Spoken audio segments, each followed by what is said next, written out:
Now, I'm a BMW fanatic. I've owned several of them, including a couple of M2s. But if there's a brand that I love more than BMW, then that is Porsche. And if there's one car that I love more than the M2, then that's the Cayman.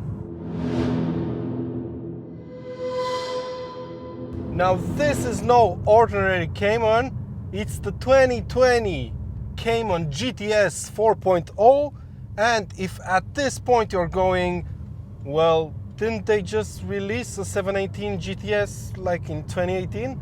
Well, yes, but this new one brings something to the table that Porsche fanatics want and screamed about for quite a while.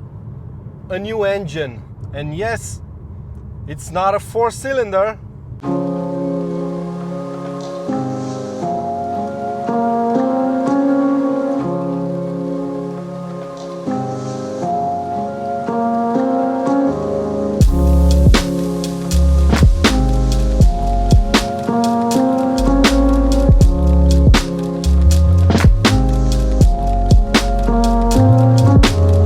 So the Cayman GTS, what is it? Well, it's the most powerful non-GT Cayman you can buy, and it sits below the GT4 and above the Cayman S in Porsche's lineup. It's got a lot of standard equipment, PASM adaptive dampers that lower the car by 20mm, and the Sport Chrono Pack that offers 4 driving modes and incorporates dynamic engine mounts. The car sits on 20-inch alloys wrapped in Michelin Pilot Sport 4S tires, and on the back wheels we have a mechanical limited slip differential with torque vectoring.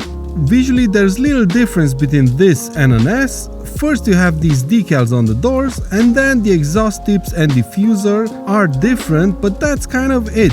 On the inside you get this GT steering wheel dressed up in Alcantara as standard, and speaking of Alcantara, if you're not a fan of the material, you're not gonna love this interior. The roof is Alcantara, there's some on the door, on the gear lever and on the seats. But there's also some lovely carbon fiber inserts on the dash. Driving position is perfect, you sit quite low in the car, and yeah, that's enough admiring this car while it's standing still.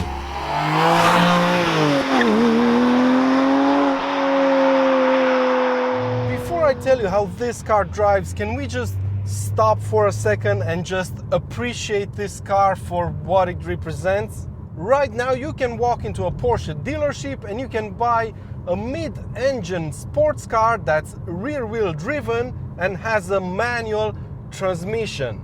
And that engine right behind me, it's a 4-liter naturally aspirated flat 6 power unit that can produce 400 horsepower. And all of this in a regular Porsche. This is not a GT or an RS product. It's a run-of-the-mill Porsche. So let's focus on the biggest change that this car brings to the table. That GT4 engine sitting right beside me. That power unit is mechanically identical to the one in the GT4, except it has 20 horsepower less. It's got the same torque figure, but 20 horsepower less. It makes a total power of 400 horsepower and 420 Newton meters of torque. It goes from 0 to 100 kilometers per hour in 4.5 seconds. And now that we've got those figures out of the way, let's address the elephant in the room.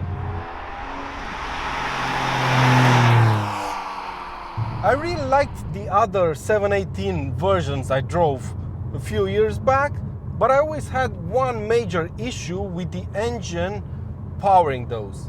They were very fast, they sounded pretty loud,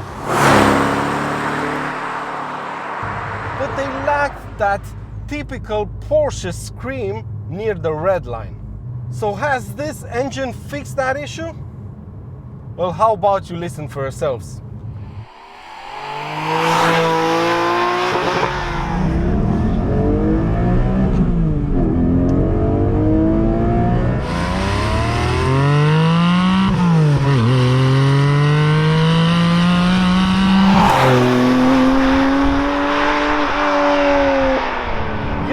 All is good in 718 land.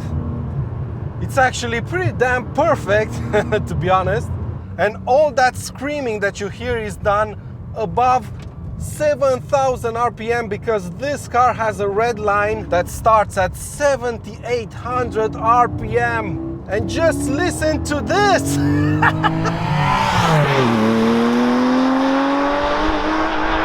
As you can imagine, throttle response is excellent. Naturally aspirated engine for the win. Power delivery is linear, there's no spikes throughout the rev range, and this engine really loves high revs.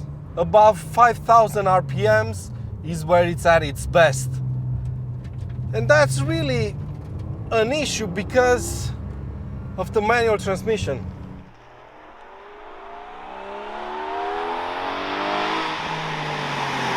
It's fantastic, don't get me wrong, probably the best in the business, but the gear ratios are ridiculous. I mean, have a look how long second gear is.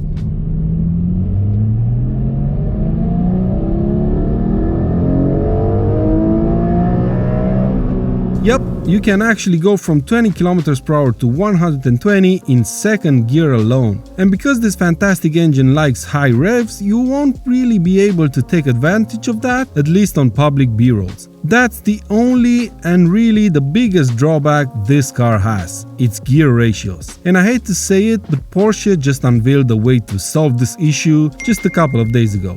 When asked, Porsche said that they've done this because of the emission regulations. Having to change gear less makes this car more friendly towards the environment. But on the other hand, quite a few journalists suggest that this is the way for Porsche to protect their more expensive cars. So yeah, having a manual transmission is great and everything, but you can't really properly use it on a B-road because you're kind of stuck in second gear.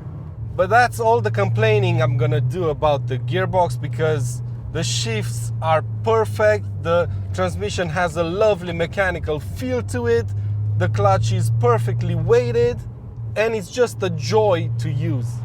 I haven't really mentioned the handling, and that's because it's pretty much identical to the Cayman S and Boxster T I've already reviewed. You can find the links to those videos in the description down below. But to sum it up, it's flat to the bends and there's very little understeer. Add to that the near perfect steering setup and the grip these fantastic Pilot Forest tires offer, and you have arguably the most fun to drive sports car on sale right now. The brakes are very good as well, I wouldn't bother upgrading to the ceramics, and despite the fact that this car rides on 20-inch alloys, it's quite comfortable as a daily driver. So yeah, how to sum up this car then? Well, it's pretty damn perfect to be honest. It's expensive nonetheless, but if you ask me, it's totally worth the money. It's the most old school sports car you can buy in 2020, and considering the fact that the next Cayman is going to be electric, that makes this Cayman GTS 4.0 even more special. So yeah, that's been it for today's video, my friends. I really hope you've enjoyed it. Please give it a thumbs up if you have, and make sure you're subscribed for plenty more videos to come. And until next time, take good care of yourselves, and I'll see you around.